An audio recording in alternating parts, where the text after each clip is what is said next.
Welcome to this deep dive. Today we're digging into the latest earnings call from Howmet Aerospace. They're a big name in aerospace and industrial parts. Yeah, definitely a key player. We've gone through the call, pulled up the highlights. So let's jump right in. What did the headline numbers look like for Q1 2025?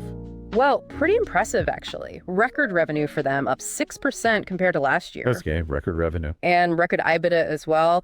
Margins looked really strong, significantly up to 28.8%. Wow, that's quite a margin. And earnings per share. Big jump there, too, up 51%, hitting 86 cents per share. So strong top line, strong profitability. What about cash flow? Sometimes it tells a different story. Not this time. Positive free cash flow, $134 million.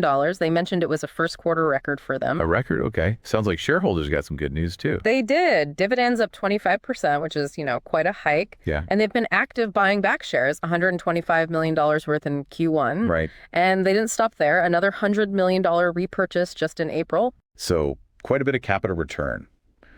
What was the general tone from management? Upbeat. Definitely upbeat. They called it a solid start to the year, said they're well positioned for the future. The usual positive commentary, but it seems backed by the numbers this time. Okay, makes sense. Let's break down where this growth is coming from.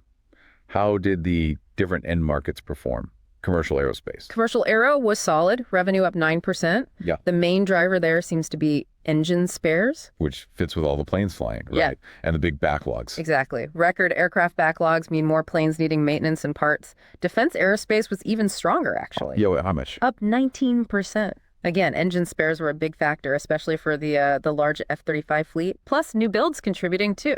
Okay, so aerospace looking good. What about their other areas? Commercial transportation? That one was more challenging. Revenue was down 14% compared to last year. Not great. No. But there was a slight increase, just 2% compared to the previous quarter. So maybe, just maybe, seeing a bottom there. Yeah. Hard to say yet. Something to watch. And the industrial side. Industrial and other markets were strong, up 10% overall. Oil and gas was particularly hot, up 21%. Wow. And IGT, industrial gas turbines, also doing well, up 12%. It really sounds like spares are a recurring theme here across multiple sectors. Absolutely. You really picked up on that. Spares demand is accelerating everywhere. Commercial aero, defense, IGT, oil and gas. How much of the business is that now? It's now 20% of their total revenue. Yeah. Which is quite a jump from just 11% back in 2019. That's a significant shift. Mm-hmm. Suggests maybe a more resilient business model, less tied to new equipment cycles. That's likely the thinking, yeah. Aftermarket tends to be more stable, often higher margin too. Let's talk more about those margins. You mentioned EBITDA was strong, but specifically the growth in EBITDA outpaced revenue growth. How they manage that? Right, that's a key point. They had excellent incremental flow through, basically over 100%. Meaning each new dollar of sales brought in more than a dollar of EBITDA? How does that work? Well, it points to really strong operating leverage and efficiency gains. As revenue went up, costs didn't rise proportionally, or they got efficiencies elsewhere. It's a very positive sign financially. And the balance sheet reflects this strength. Yeah, looks very healthy. Good cash position. And their net debt relative to their trailing EBITDA is at a record low. Fitch actually upgraded their credit rating recently to BBB+ still. Okay, strong financially. But they also boosted spending, right? Capital expenditure was up quite a bit. It was up 45%. The bulk of that increase, they said, is going into the engines business. Investing for growth there, presumably. That's a signal, yes. Pouring money into engines suggests they see strong future demand and want the capacity to meet it. Makes sense. Yeah. Okay, let's look at the segments individually. How did engines perform overall? Record quarter for engines. Record revenue, record EBITDA, record margins. Just strong across the board. Commercial, defense, oil and gas, IGT. Busy time for them. Very. They even mentioned adding 500 net new employees in that segment alone. Wow. What about fastening systems? That's another big one for them. Also records there. Revenue, EBITDA, and margins all hit new highs. And that's despite, the wide-body aircraft recovery still being a bit slower than narrow body. So margin expansion wasn't just volume, but actual performance improvements. Exactly. They credited commercial execution and operational performance. Engineered structures also showed improvement. How so? Revenue and EBITDA both grew, and margins saw a significant lift.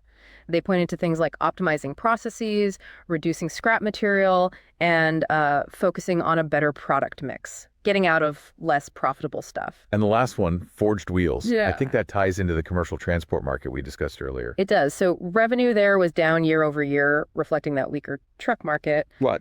But like the overall transport segment, it did see a sequential increase from Q4, and they managed to keep EBITDA margins healthy through cost controls and reducing headcount in that area. Okay, so a mixed bag across the segments, but generally strong, especially engines and fasteners. Yeah. Let's pivot to the outlook. What are they guiding for? Sounds like there are some cross currents. Yeah, they acknowledge some increased uncertainty.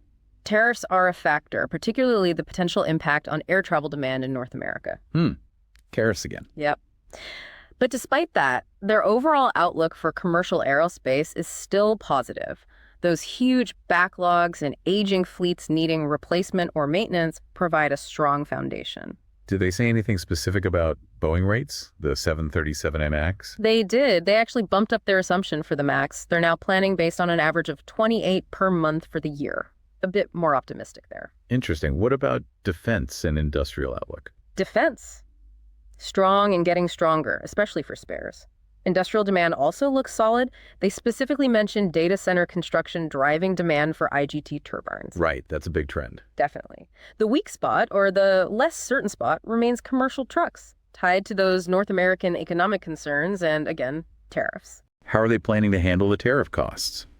Absorb them? They expect to pass most of the net cost on to customers. Might be a slight lag, they said, but ultimately it shouldn't hit their bottom line too hard. Okay, so what are the actual numbers they put out for Q2 and the full year guidance? All right, for Q2 2025, they're guiding revenue around $1.99 billion, give or take $10 million. EBITDA around $560 million, plus or minus $5 million, and EPS at 0.86, plus or minus a cent. Pretty tight ranges for Q2.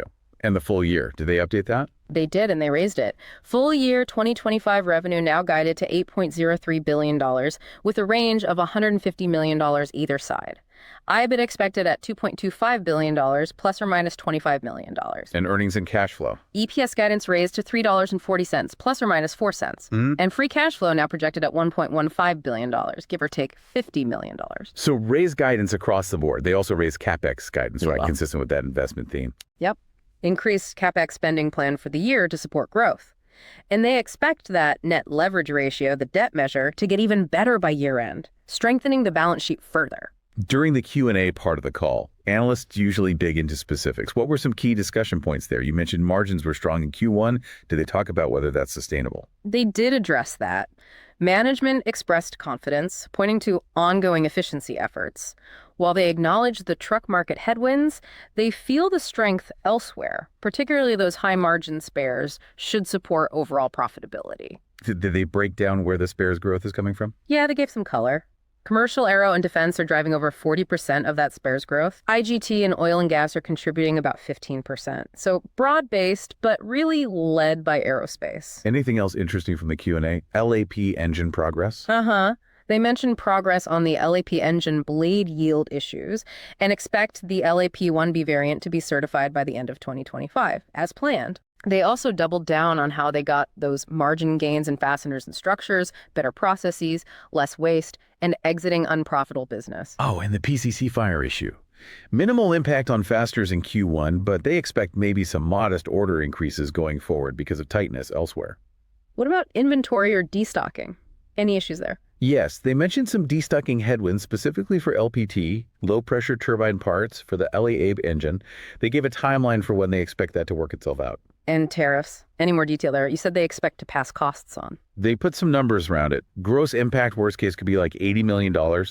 But after they mitigate and pass cost through, they expect the net hit for 2025 to be less than $15 million.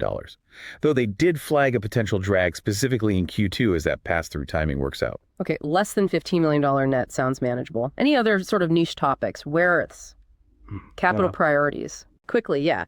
They touched on rare earth minerals, things like yttrium, gadolinium, erbium. So they're generally well covered with inventory for the first two, maybe a bit shorter supply on erbium, but they have potential workarounds. And capital. Priorities remain investing for growth first, then the increased dividend, followed by more share buybacks expected through 2025, and just generally keeping the balance sheet strong. All right, that's a lot to digest.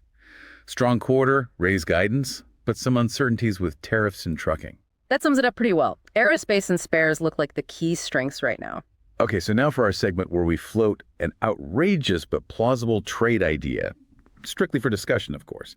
This is absolutely not financial advice. Definitely not advice, just thinking out loud based on the call. Given Howmet's engine spare strength and the maybe more optimistic 737 MAX outlook, what's an idea that springs to mind, even considering those potential headwinds? Okay, here's one possibility. How about going long Howmet, but shorting a basket of, say, commercial trucking companies that are really reliant on North American freight? Okay, explain the thinking there. Well, it plays on Howmet's resilience in aerospace, particularly spares, potentially offsetting or outweighing the weakness they themselves flagged in commercial transport. So you're betting Howmet's strong parts can outperform the weak parts, while simultaneously betting against companies purely exposed to that weaker trucking market. Interesting. Kind of isolates Howmet's aerospace strength. Any other angles? Maybe something within aerospace itself. All right, another idea, maybe more truly strategic, you could set up a pair trade, long Howmet, but short another aerospace supplier that's maybe more heavily leveraged to wide-body production, like the 787 or A350, and has less exposure to that booming spares market Howmet is seeing. So hedging against slower wide-body recovery. Exactly. If wide-body continues to lag, the short position helps. If the whole sector does well, hopefully Howmet's specific strengths in spares and narrow-body exposure help it outperform the shorted company. It's a way to bet on Howmet's specific advantages within the sector. Outrageous but plausible indeed. Food for thought. Just ideas. Okay, that wraps up our deep dive into the Howmet Aerospace earnings call. We covered the record results, dug into the segments, looked at the guidance, and kicked around some purely hypothetical trade concepts. A lot going on with them, clearly managing different market dynamics. Absolutely. Remember, none of this was financial advice. Hopefully, though, this breakdown gave you a much clearer picture of the key takeaways from Howmet's latest report. Let us know what you think.